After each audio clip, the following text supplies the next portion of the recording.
Bendiciones, mis amados, de vuelta con todos ustedes. Bueno, que esta semana haya sido de una gran fructificación, de una ansia y un solo deseo de estar en presencia de Dios y que podamos discipular a otros para no hacerlos dependientes hasta de nuestras oraciones, sino de que sean dependientes solamente de la vida con Dios. Estamos hablando del tabernáculo hecho por las manos de Dios en el corazón del hombre. Y en capítulos anteriores ya trazamos lo que es la cruz, porque esto era un simbolismo de algo que había en el cielo y el Padre se lo mostró a Moisés. Quiere decir que el simbolismo que habría en el cielo cumplía con cada uno de los pasos del tabernáculo y con su mobiliario. Pero el que está en el cielo ya está en tu corazón, en tu ser interior y en el mío. Entonces ahora tenemos que cumplir los pasos reales en ese santuario de Dios. Entonces habíamos trazado el altar de bronce y ahora estamos en el lavacro. Porque nadie podrá usar el lavacro, que ya no es con los espejos de las mujeres que lo tuvo que hacer Moisés. No.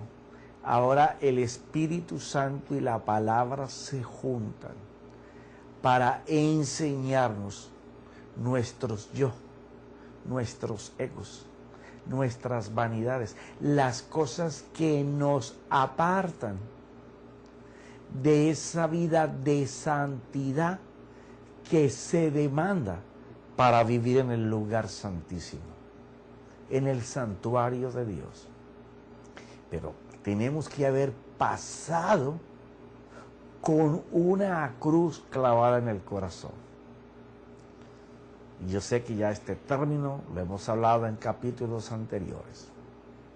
Pero aquel que no puede valorar lo que sucedió en la cruz y quién fue puesto ahí juntamente con Cristo, el significado de su sangre, no podrá jamás valorar lo que es el cambio de los valores en su juez interior llamado conciencia, donde los estándares que tú y yo le hemos dado valor desde que nacimos hasta el día de hoy, a las cosas que están incorrectas, porque no se rigen por los principios de nuestro Dios.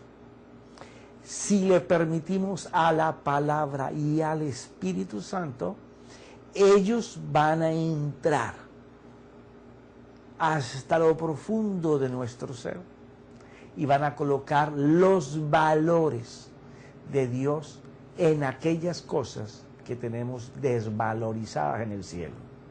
Sí. Entonces el lavacro es muy importante porque el lavacro es un lugar de purificación, de restauración. Tengo aquí en mis notas cosas como estas.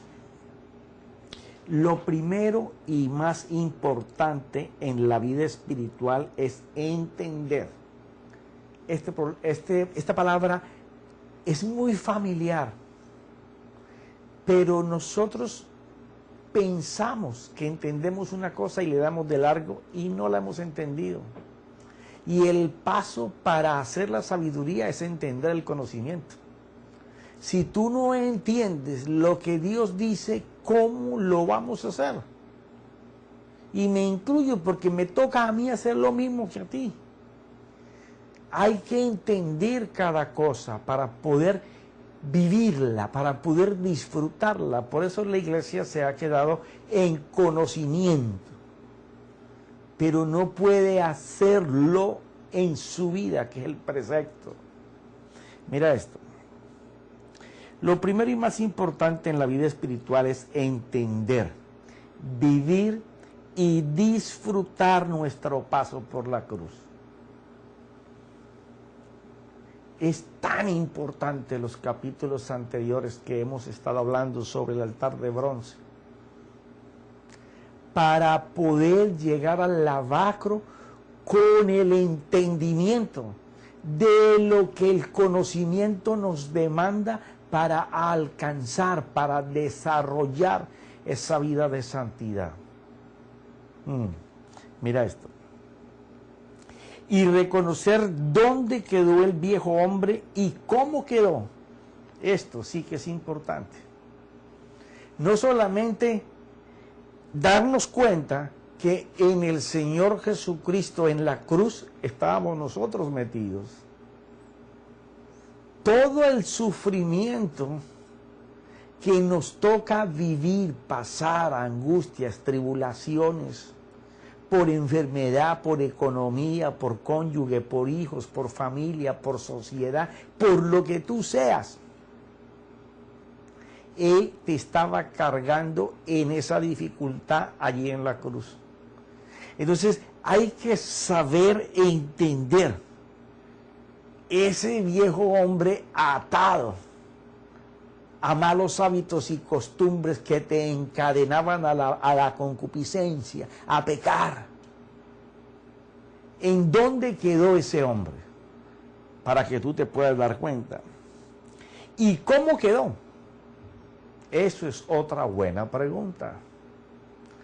Porque si todavía te vence el viejo hombre, la naturaleza caída que estaba en la cruz, quiere decir que tú estás desclavado, o yo estoy desclavado de ella. Por eso es que el viejo hombre hay que mirarlo en la cruz para poder ver al nuevo hombre.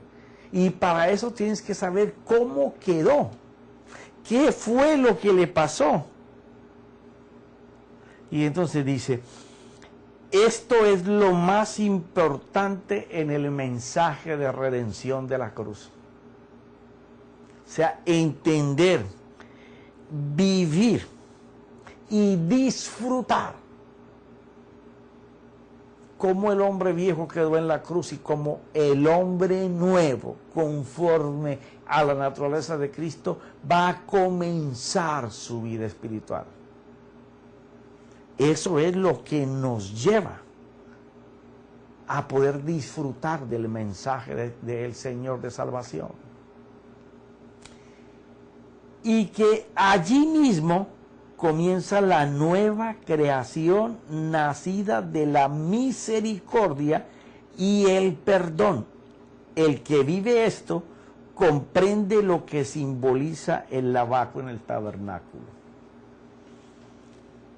Ya esto lo hemos hablado en capítulos anteriores. Cuando la cruces en tu corazón, tú naces para la eternidad.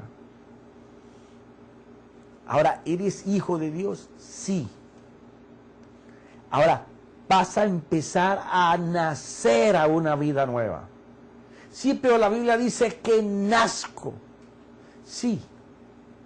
Pero todavía en tu nacimiento tienes que ir creciendo y desarrollándote, no como cuando nosotros nacemos y vamos aprendiendo del medio en que nos colocan nuestros padres. Primero, no pediste nacer. Segundo, te colocaron en una casa que tampoco pediste que fuera la tuya. Te rodearon de la gente que a lo mejor mucha no te gusta. Creciste en un barrio, en una manzana, en una ciudad, en un país. Estudiaste en lugares que a lo mejor muchas de esas cosas nunca te gustaron. Pero fuiste puesto allí. Quiere decir que cuando nacemos al Señor para la vida eterna, comienza una gestación para poder nacer a la vida espiritual. Porque es que queremos llamarle a una persona que nació de nuevo cuando nació en la cruz. No, usted nació como hijo para Dios.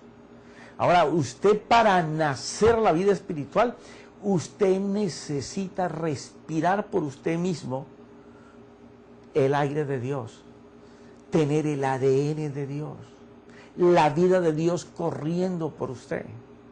¿Cómo vamos a llamarle a una persona que no puede sostenerse por sí mismo y darse los nutrientes para generar su propia vida, y decirle que ya nació, cuando todavía es dependiente, todavía está en vientre, depende del cordón umbilical de un gestor, de un mentor que lo está alimentando, llevándolo, para que llegue ese momento de nacer a la vida espiritual?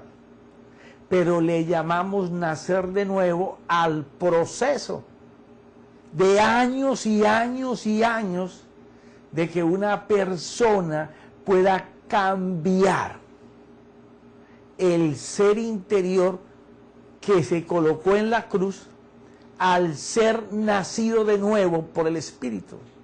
Aquel que se deja guiar por el Espíritu, aquel que vive por el principio de Dios, aquel que está profundamente entregado y deseoso de que ese Dios viva en él, de ser cambiado por él.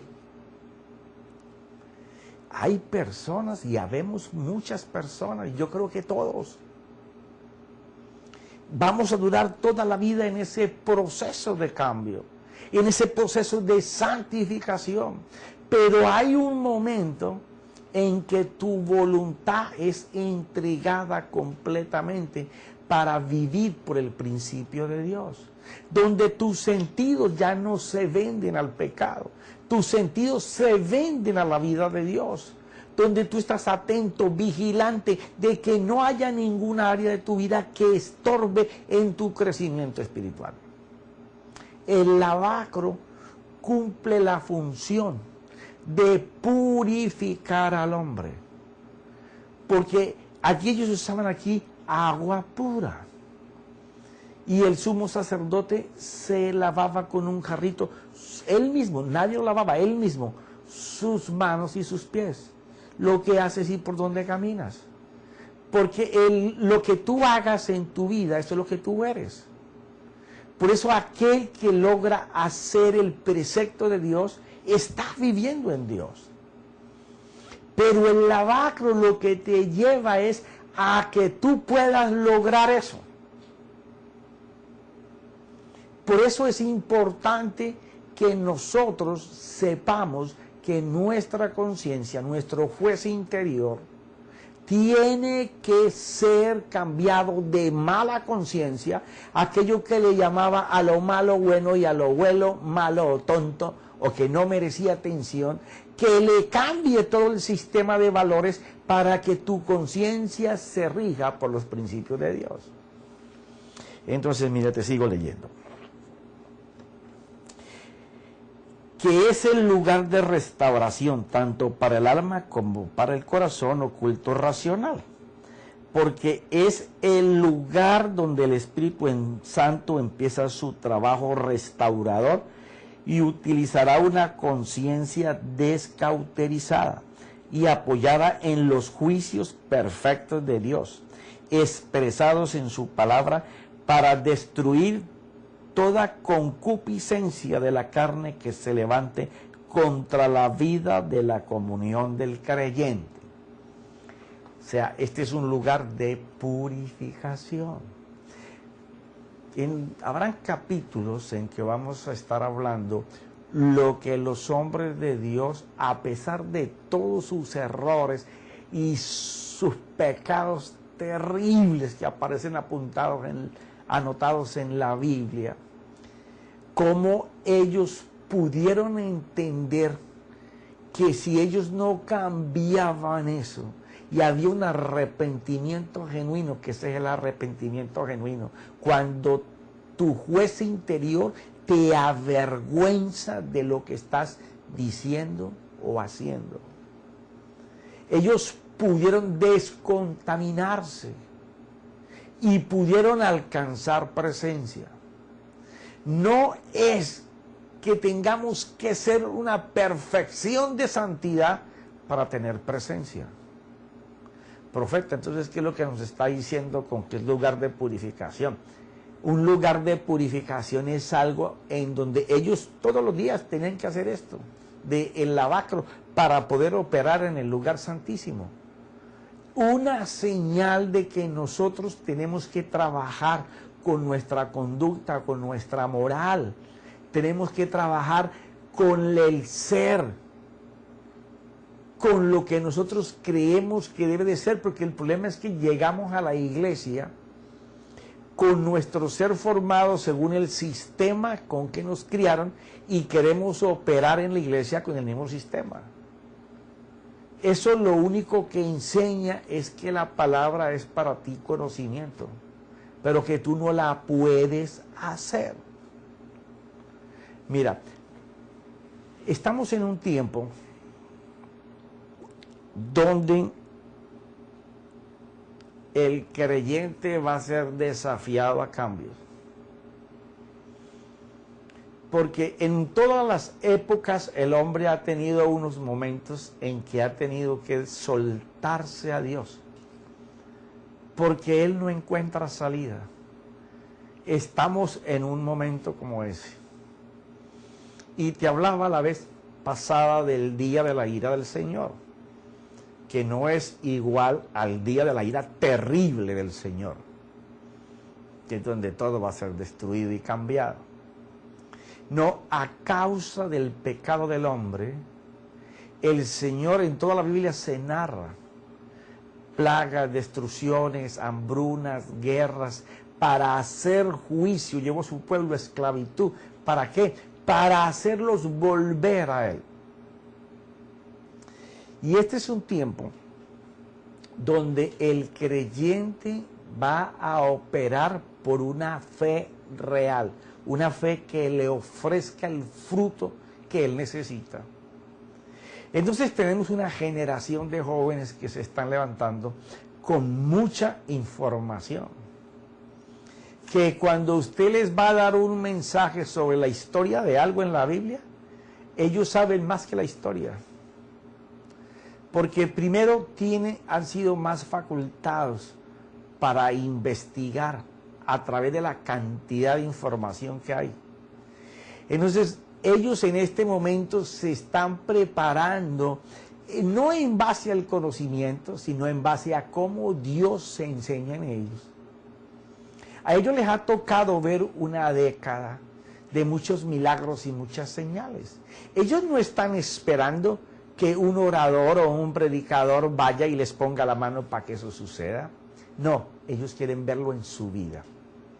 Entonces ellos van a llegar al punto en donde la presencia de Dios va a tener que ser buscada con hambre, como lo dicen varios profetas. Y eso lo vamos a estar viendo en el transcurso de lo que es el lavacro. Ahora mira esto. Para que usted y yo podamos someternos al cambio de las cosas que yo le llamo pecados consentidos, que los tenemos ahí como hábitos y costumbres, tal vez hasta por generaciones aprendidas, y pensamos que el Señor se va a manifestar y a mover con gloria como nosotros hablamos que Él se mueve. Y resulta que tú no te puedes traicionar más, no te puedes engañar más. Amamos a Dios porque si no, no estábamos en esto. Si nos congregamos es porque amamos a Dios, pero no es suficiente. Nosotros tenemos que alcanzar el nivel de ser amigos de Dios, el nivel de sentarnos a hablar con Dios, el nivel de verlo a Él operar en nosotros. Que si Él dice que hagamos algo, los demás puedan ver a Dios en lo que estamos haciendo. No que hagamos pasarle vergüenzas al cielo diciendo Dios dijo y me mandó a hacer esto. Y resulta que ni Dios dijo ni te mandó a hacer eso. Porque no se ve el fruto. Sí, yo sé que esto duele. Sé que muchos quisieran que yo no hablara sobre las cosas que tenemos que cambiar. Pero no podemos seguir fabricando unción, hermano. La iglesia tiene que ser restaurada, tiene que ser sanada. La iglesia tiene que volver al Cristo crucificado en su corazón, a vivir para Dios. Tenemos que dejar de centralizar la iglesia. Queremos meter, si tenemos 2,000, queremos 5,000. Si tenemos 5,000, queremos 20,000. Si queremos 20,000, queremos 70,000. Pero por más que tú quieras, tú no puedes meter una ciudad dentro de un estadio. La iglesia tiene que descentralizarse. Es cierto que entre más gloria y más unción haya en la vida ministerial de alguien, pues la gente va a ir más a ese lugar. Pero ya para ti la importancia no van a ser los miles, ni el edificio de 50,000 o 20,000 o 100,000. No, lo importante para ti va a ser cómo la gloria no va a ser tuya, sino cómo vamos a hacer para que todos los que estén allí tengan en su casa la misma gloria, la misma unción, pero para ello tenemos que nosotros saberle transmitir la pasión por ese Dios, el deseo anhelante de ese fuego del Espíritu, que se enseñen a ver operar al Espíritu Santo.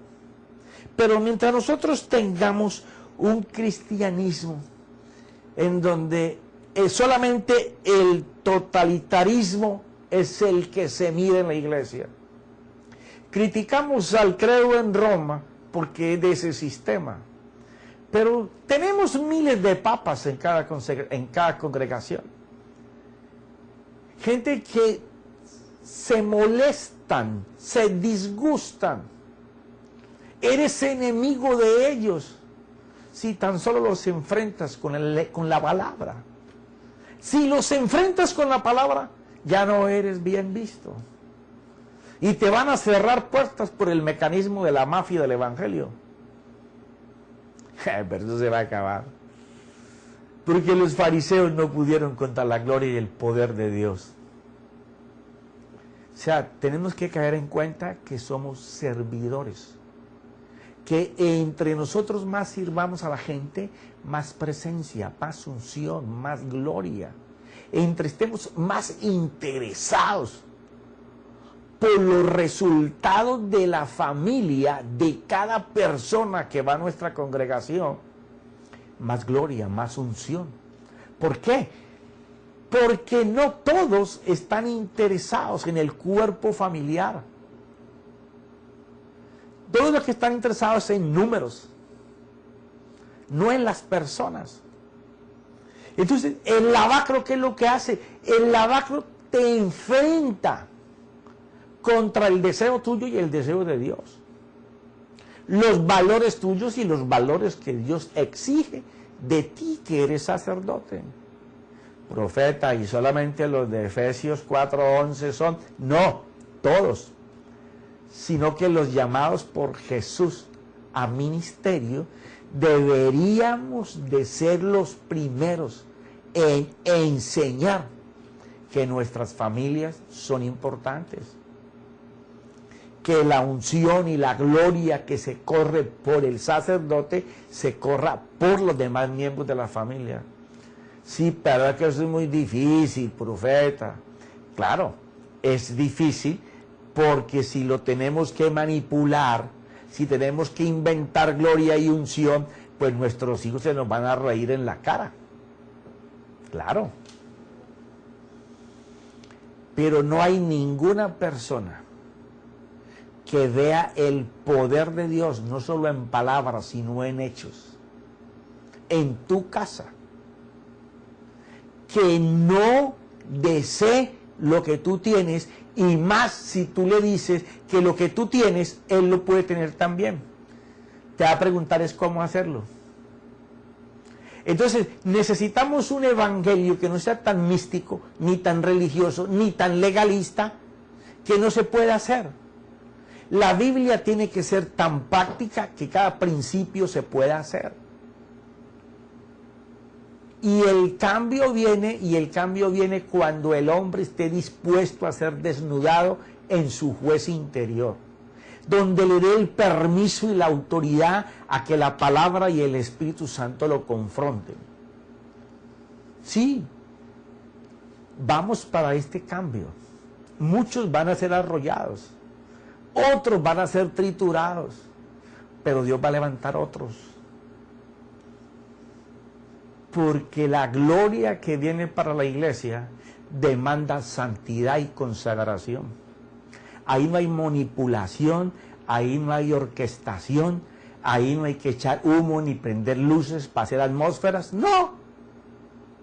Ni orar 20 minutos a grito, a despacio, en poesía, en prosa, para crear un ambiente de Dios. No, no, no, no. A mí la Biblia no me enseña eso. A mí la Biblia me enseña que el que hace es Él. Y el mismo Pedro, en el primer milagro que hicieron cuando iban para el templo con Juan, le dijo: no tengo oro ni plata, pero lo que tengo te doy. ¡Qué poder! Imagínate, poder. Párate, en el nombre de Jesús. No dijo voy a ayunar 15 días, voy a vigilar tantos días. No. De esa unción, de ese poder, de esa gloria es que estamos hablando. Y vamos a empezar a ver el milagro más grande del mundo, que no es una sanidad. Es que tú seas cambiado por dentro, en tu ser interior, y que anheles, ansíes de Dios. Ese milagro viene. Y ese milagro lo vamos a ver. Claro, vamos a ser confrontados y descubiertos en el lavacro, en nuestra conciencia, por una palabra que nos desafíe, por una palabra que te coloque enfrente, porque no podemos seguir caminando en pecado y pensar que esa gloria de la que se habla en los profetas, que aparece registrada, que viene, que cosas que ojo no ha visto ni hombre ha escuchado, son las que Dios va a hacer subir al corazón del hombre. Las van a oír, las van a ver por primera vez. Eso viene. Garantizado que eso viene. Quiero decirte que las cárceles en que ha estado metida la iglesia van a abrirse. ¿Por qué? Porque es que hemos metido a la iglesia bajo principios, bajo esquemas, tanto de multiplicación, de evangelización, todo lo hemos copiado del sistema del mundo y lo estamos aplicando, sistemas económicos y de crecimiento y multiplicación en la iglesia.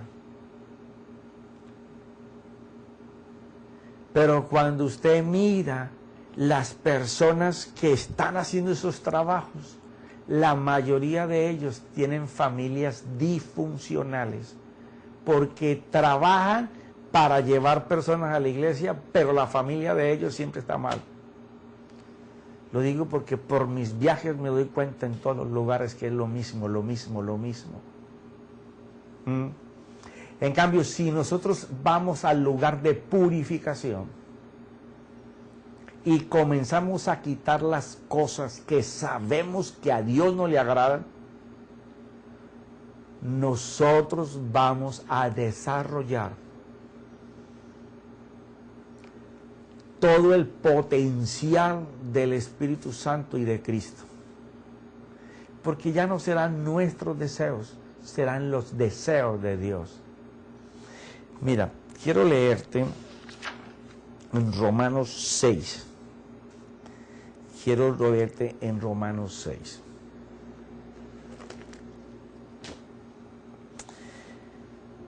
A ver, le voy parafraseando para no tomar todo el capítulo.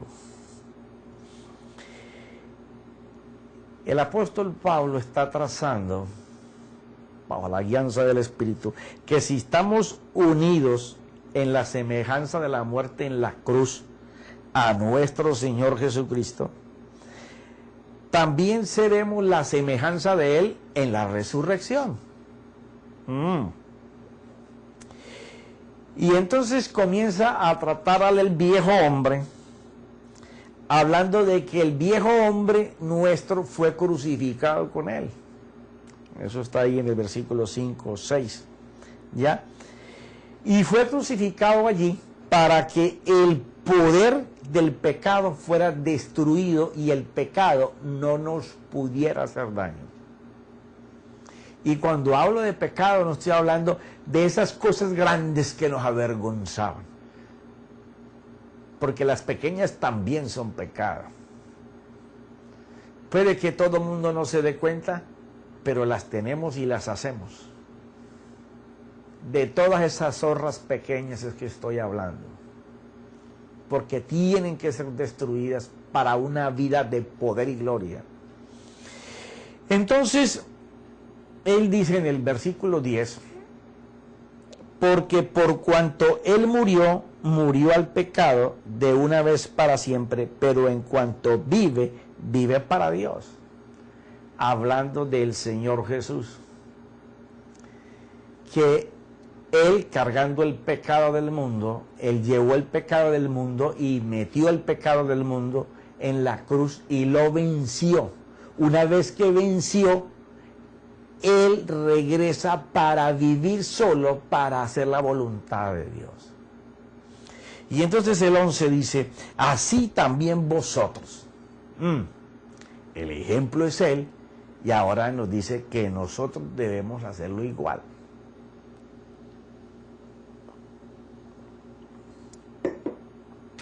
Así también vosotros consideraos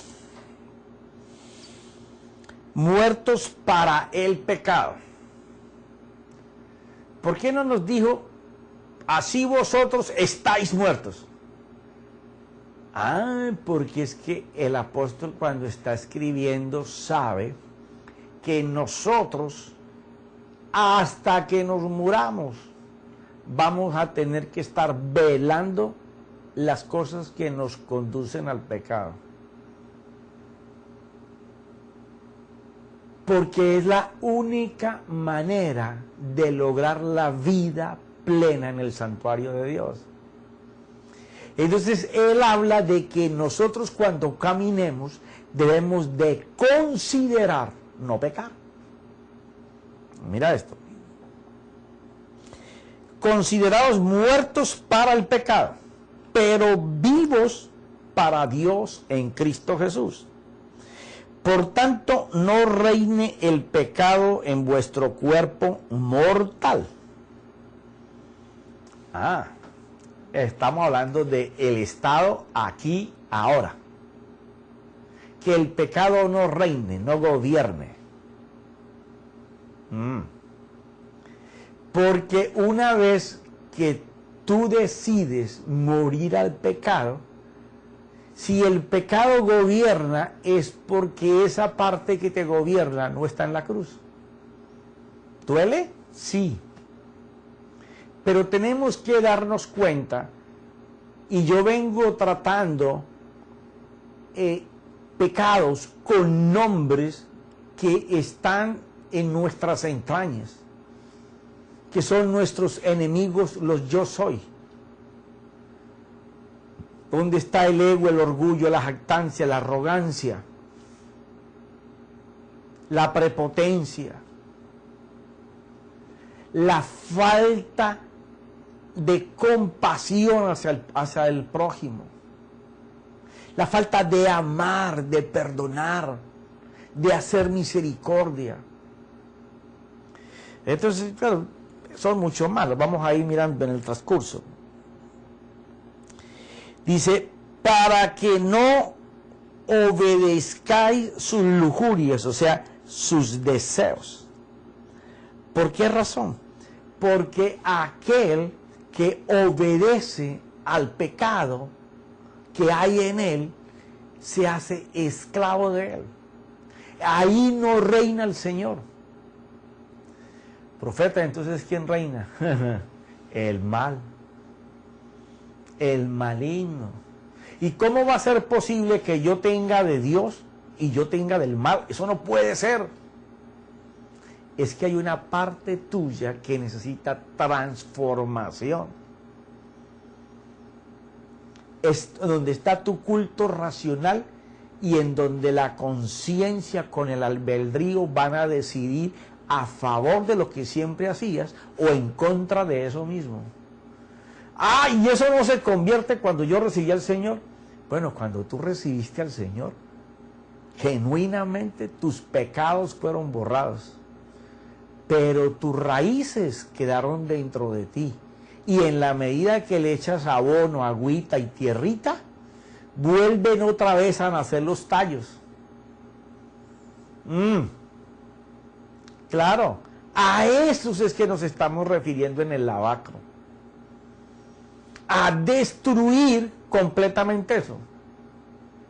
Si tú tienes pensamientos e imaginaciones que son reiterativos a toda hora, moviendo tus emociones, tus sentimientos y tus apegos, y no tienen nada que ver con Dios, tú tienes un gobierno establecido que no es de Dios.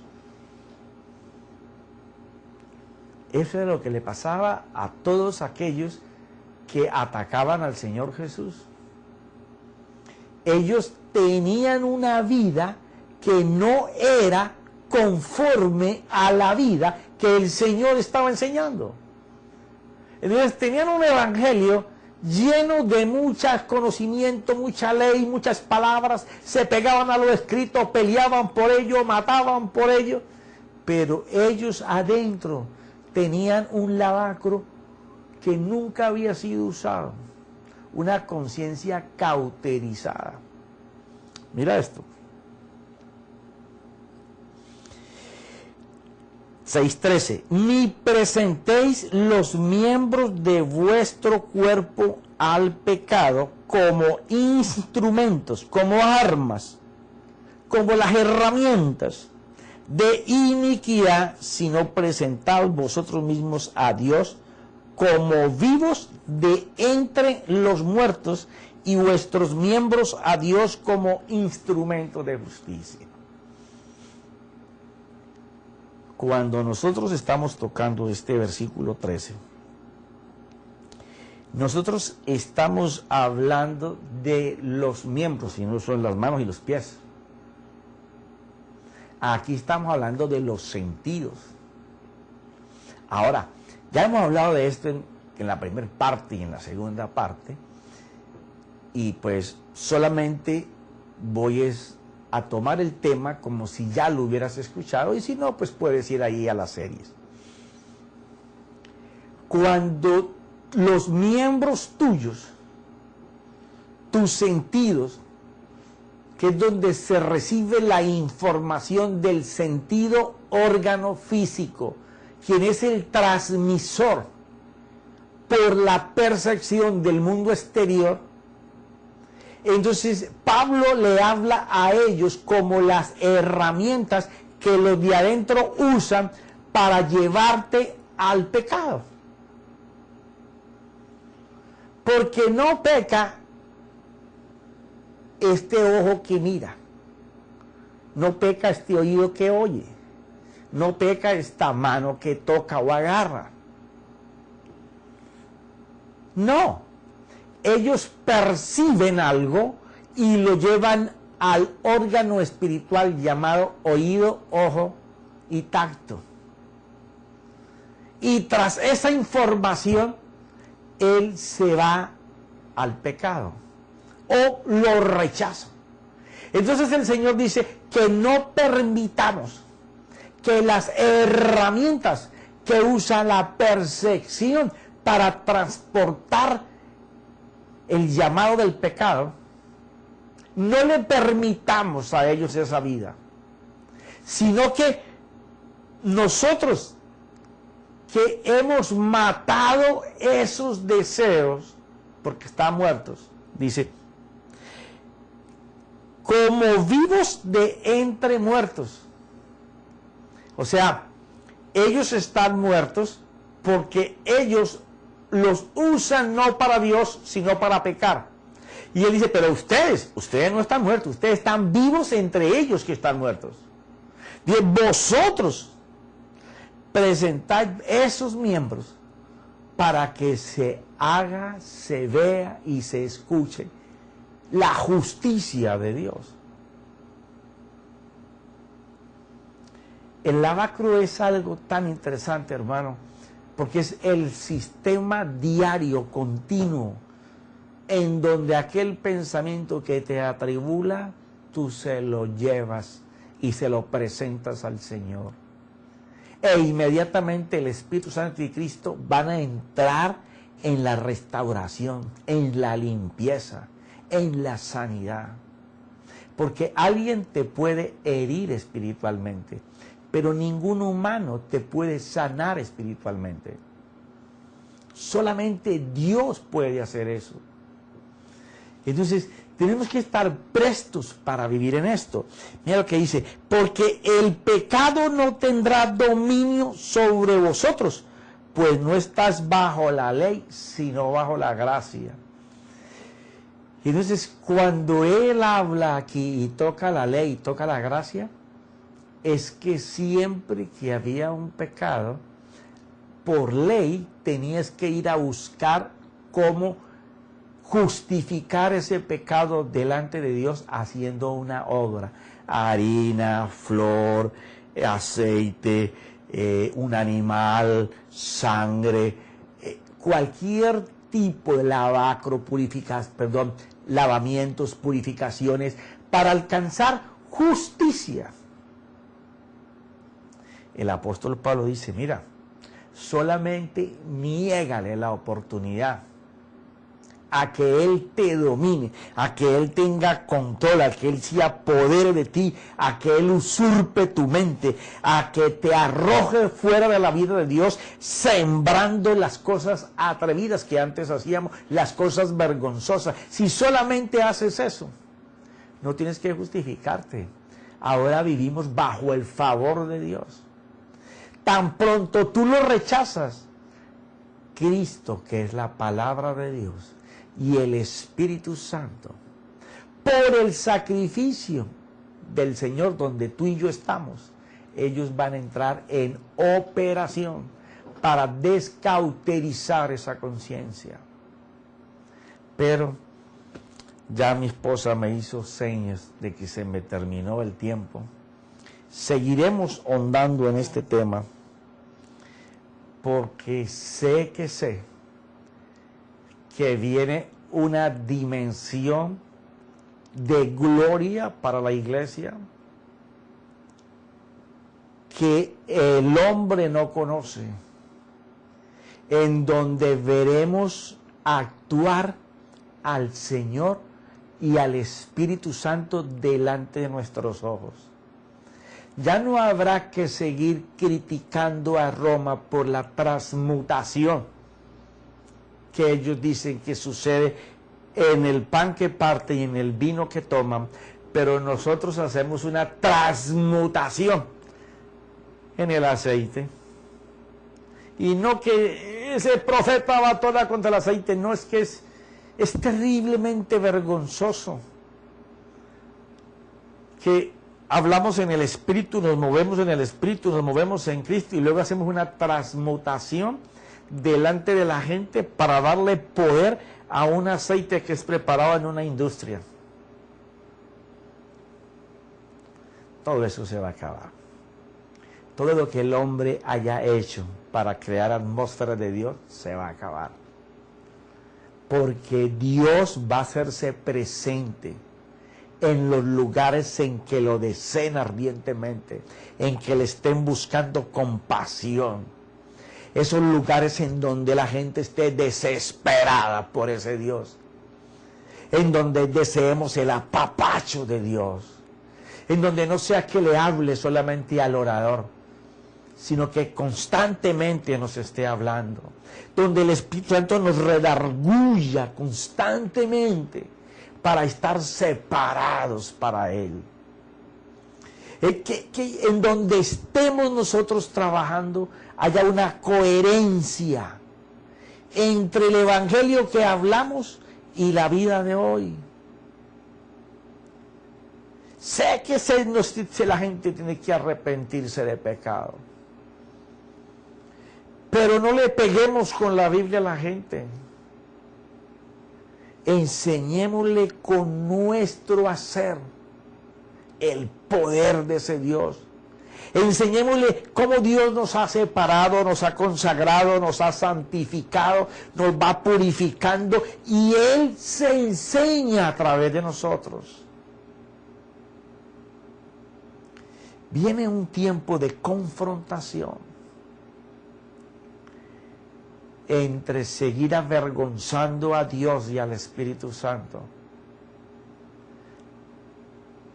aparentando tener lo de ellos, o ir a ellos y arrepentirnos y decirnos: Señor, en el deseo de que tú te muevas en mi vida, yo he estado fabricando y fabricando, y te pido perdón, pero yo ahora deseo que tú me enseñes. Sé que no puedo hacer nada.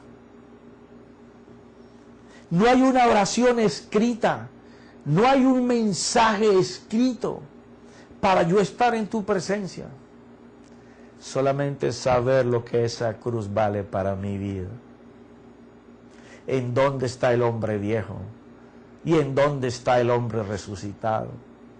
En dónde está la sangre que me defiende, en dónde está el nombre que tiene poder sobre mi vida. Que el habitáculo del Espíritu Santo sea todo mi ser. Que yo sea como un envase donde se derrama el Espíritu de Dios. Deseemos con todas nuestras fuerzas una vida de verdad con Dios. No la sigamos falseando. Así preparemos elocuentes mensajes. Pero si ellos no enseñan la gloria y el poder de Dios, perdimos el tiempo. Falseamos el Evangelio. Falseamos la información. Nos está demandando Dios mucho más de lo que siempre hemos dado.